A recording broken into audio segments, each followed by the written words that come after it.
Joining us now is the CEO of GK Training and coach to presidential candidates, Michael Chad Hepner. He joined us yesterday, and we're checking back in after the debate. You do some research on debates at Columbia, and we're just curious what you thought. You had some tips yesterday that we should look for. What did you see? Well, in the category of I told you so, I told you so. We talked yesterday that this is the rare debate in which the candidate who spoke least would likely win. Trump spoke for more total minutes, and by most pundits' assessment, and I agree with them, I think Kamala Harris won this debate. Here we're seeing video, and I was kind of interested to see what would happen if they would shake hands, and it looked like Harris initiated that. What did you make of that? Yeah, my impression on that is they probably practiced that in the debate prep, which is good. I'm glad that they practiced whatever they were going to do, whatever strategy. You have to build some muscle memory so that when you get into these high stakes, high adrenaline moments, you can rely on that muscle memory as opposed to the mental memory. But that's the first 15 seconds. And a lot of the impression that was created in this debate happened after those first 15 seconds. Let's talk about how each candidate performed delivery-wise.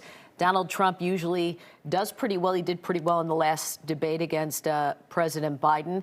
How did they do against each other this time in their delivery? Yeah, I thought President Trump's inability to pause hurt him last night. In my opinion, from a delivery perspective, Donald Trump has cultivated an architecture, almost an exoskeleton of strong delivery.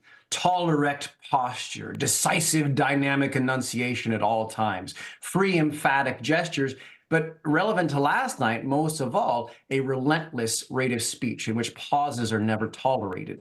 Now, he might believe that a pause communicates indecision or uncertainty, but the challenge with that is that if you never pause, you're much more likely to give rambling, incoherent, imprecise answers and end up talking about things like eating pets.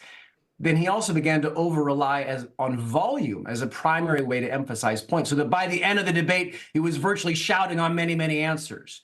So those were some of the delivery traps that I think he fell into. There were a lot of panels on the various networks of people who said they wanted to hear more policy that they didn't hear. Yesterday, you said, people may say that, but they really don't mean it. I don't know. Do you still feel that way?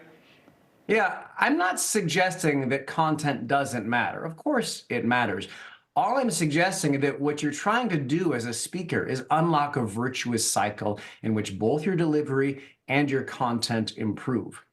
Mostly the impressions that people take away from these things are delivery-based things. Now, if you can do well on the substance too, great.